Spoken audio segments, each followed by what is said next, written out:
دعاء وتهنئة شهر رمضان المبارك. اللهم بلغنا رمضان ونحن في أحسن حال.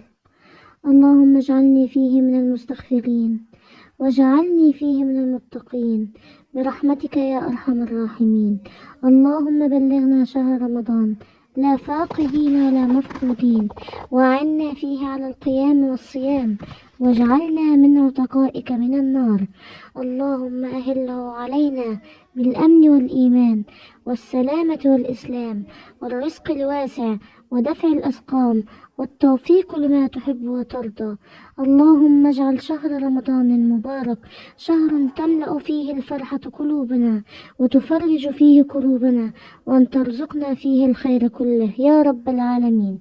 نهنئكم بمناسبة حلول شهر رمضان المبارك، أعاده الله علينا وعليكم بالخير والمسرات واليمن والبركات. كل عام وأنتم بخير.